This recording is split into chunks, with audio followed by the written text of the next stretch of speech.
Would you like to impress your friends with some shocking facts about history's most obvious false prophet? If so, have I got a list for you. YouTube's new and improved, more Sharia-compliant terms of service go into effect today, and what better way to celebrate than by wreaking a little historical havoc on the trust and safety team's favorite pet prophet. There are different kinds of facts about Muhammad. Facts about how dumb he could be, facts about how violent he could be, facts about how deceptive he could be, facts about how incredibly white he was, facts about how many slaves he had and what he did to the ones with vaginas and so on. But right now, you're going to learn my top 5 most disgusting facts about Muhammad. These are things that make you go... Things that make you go... Oh, am I right or am I right? Things that make you go... I think there should be some sort of reward for people who can make it through all 5 facts without vomiting. How about bragging rights in the comments section? Side note to the Muslims who are watching, I would love to see you explain fact number 1. Just remember, if you get mad, you're not getting mad at me, you're getting mad at the facts, all of which will be proven directly from your most trusted sources. So, defend your prophet, if you're able. Now, 4 out of the 5 nauseating facts you're about to ponder are unknown to almost everyone, especially to Muslims. Only one of them is slowly becoming common knowledge. This means that if you share these facts with your Muslim friends, 4 out of 5 of these facts will be almost completely new information to them. I would have liked to have this entire video be unfamiliar facts about Muhammad, but as much as I wanted to shine a light on Muhammad's secret pile of dirty laundry, I couldn't leave one somewhat well-known fact off the list. So let's go ahead and start with the one fact on my list that lots of Muslims and non-Muslims have heard about in the past decade or so. The number 5 most disgusting fact about Muhammad is Muhammad had sex with a prepubescent 9-year-old girl. We've been through the passages on Muhammad's relationship with Aisha 100 times, but just in case someone recently arrived here from the Andromeda Galaxy, let's read one. Sahih al-Bukhari, 5133. Narrated Aisha that the Prophet wrote the marriage contract with her when she was 6 years old, and he consummated his marriage when she was 9 years old, and then she remained with him for 9 years, i.e. till his death. The Muslim sources report that Aisha was playing on a swing when some women came to get her and take her to her husband. She was carrying her dolls as they led her to Muhammad's house, and we know how things must have unfolded once she got to his house. Clearly, he laid her down, took away her dolls, climbed on top of her, and forced his penis inside her. She didn't understand what was happening because no one bothered to tell her about sex. Frightened and confused, she cried because of the pain and bled all over her prophet's bed, but she tried to remain quiet out of respect for her new husband, who, in return, was endangering her life. Muhammad was more than 50 years old when he forced his penis inside his prepubescent 9-year-old child bride. But don't let that keep you from believing that he is, according to Surah 33, verse 21 of the Quran, a beautiful pattern of conduct. Glad we could get that one out of the way. Now for some fun. The number 4 most disgusting fact about Muhammad: Muhammad encouraged his followers to suck on each other's fingers. Islam is the only religion I'm aware of that promotes finger sucking. Sahih al-Bukhari, 5456. Narrated Ibn Abbas, the Prophet said, "When you eat, do not wipe your hands till you have licked it or had it licked by somebody else." Sahih Muslim, 5294. It was narrated that Ibn Abbas said, "The Messenger of Allah said, when one of you eats some food, let him not wipe his hand until he has licked it or had it licked." Why did Muhammad want his followers to lick their fingers and to lick each other's fingers? He tells us, Sahih Muslim 5300, It was narrated from Jabir that the Prophet enjoined licking one's fingers and wiping the plate, and he said, "You do not know in which part the blessing is." Muhammad goes through this in other passages. Long story short, Allah hides a blessing somewhere in your food, but you don't know where the blessing is hidden, so you should lick your fingers.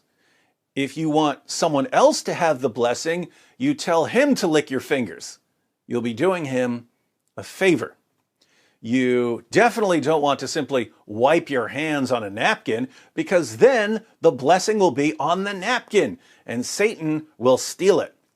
Now, if you don't know much about how germs spread and why it's a bad idea to be sucking on other people's fingers, no worries. I promise you that by the time we get through fact number 2 and fact number 1, you'll understand perfectly why you should never, ever suck on another man's fingers. But before that, we have the number 3 most disgusting fact about Muhammad. Muhammad swapped spit with little boys. In Bukhari's Al-Adab al-Mufrad, 1183, we read, "It is related that Abu Huraira said, 'I never saw Al-Hasan without my eyes overflowing with tears.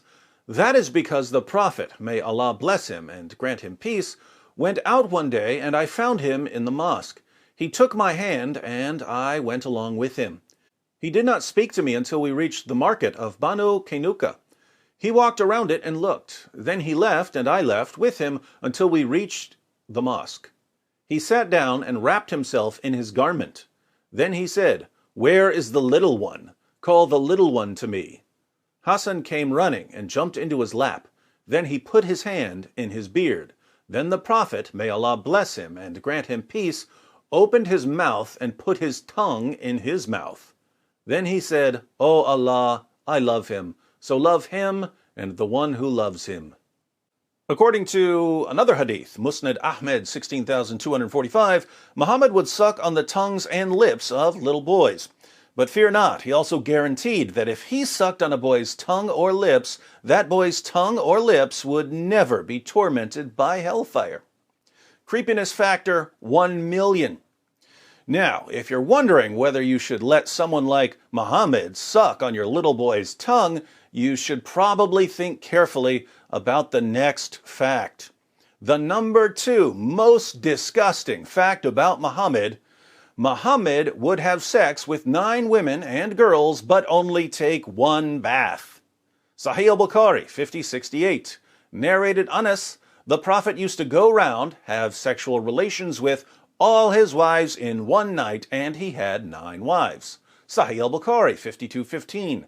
Narrated Anas bin Malik, the Prophet used to pass by, have sexual relation with all his wives in one night, and at that time he had 9 wives. So we're clear on the sex with 9 women and girls part, but check out the chapter heading of this hadith. Whoever had sexual intercourse with all his wives and then took 1 bath only.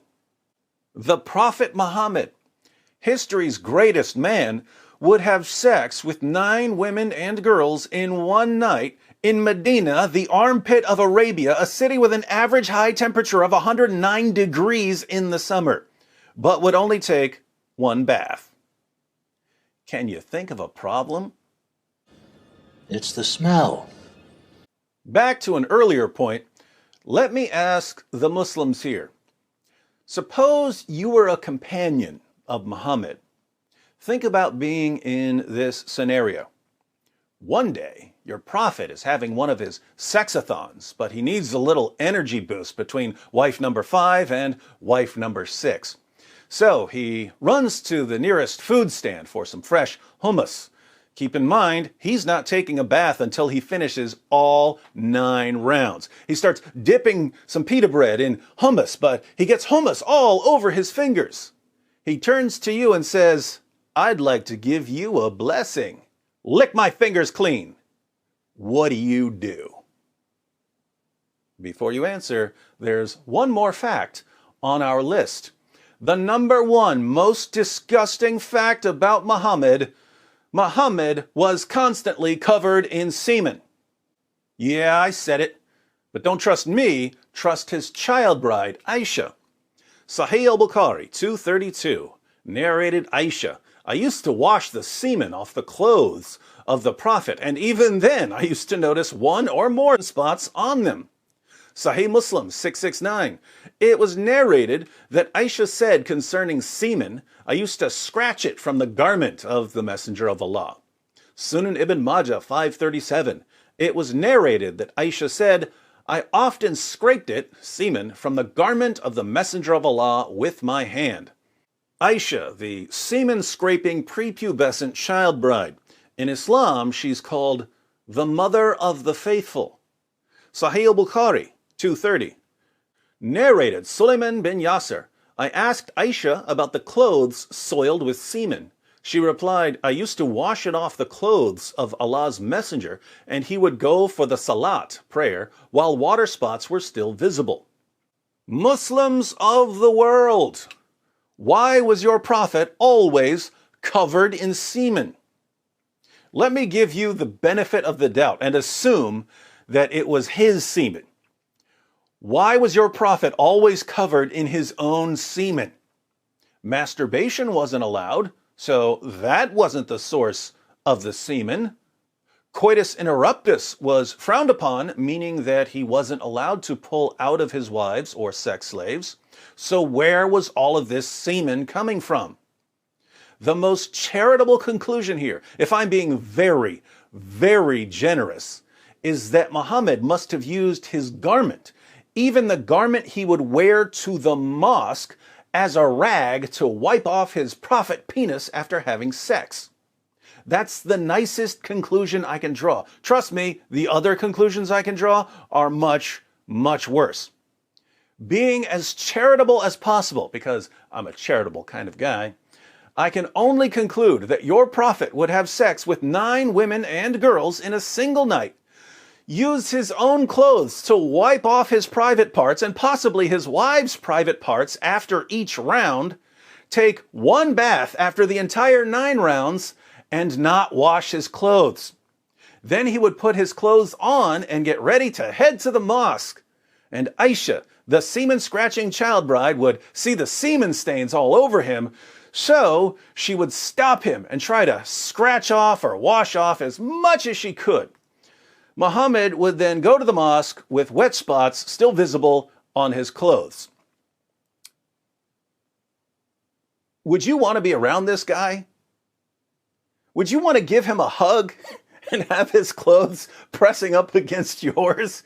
Would you want to suck on his fingers? Would you want to suck his fingers clean after lunch? Would you want him sucking on your toddler's tongue? Would you want him marrying your prepubescent daughter? Have you ever met anyone in your entire life who was filthier and more disgusting than Prophet Muhammad? If you're feeling a little nauseous right now, I've got a trick that will make you feel better in just a moment. But before Dr. Wood cures your nausea, be sure to subscribe and click the bell for notifications. I'm not on Facebook or Twitter, so please share this video on other platforms. As always, I'm not stingy with my content, so feel free to mirror my videos on your own channels. If you'd like another way to support the channel, you can click the join button to join the Boom Squad. There are other ways to support in the description box. In the comments, let me know if there are any other disgusting facts about Muhammad that I should have included on this list. If you're a Muslim, be sure to share with us how you reconcile your conviction that Muhammad is a wonderful moral example with the facts I've presented. Facts you're hearing for the first time, because, let's face it, your imams don't tell you this stuff. All right, Dr. Wood to the emergency room for a mass outbreak of nausea. What's the remedy for stomach problems? Everyone who's been following my channel, all together now. Camel urine. Muhammad's miracle magic cure-all for stomach ills was camel pee. Of course, Muhammad told his followers that if you drank his urine, you'd never have an upset stomach again. Maybe I need to turn this into a top 10 list.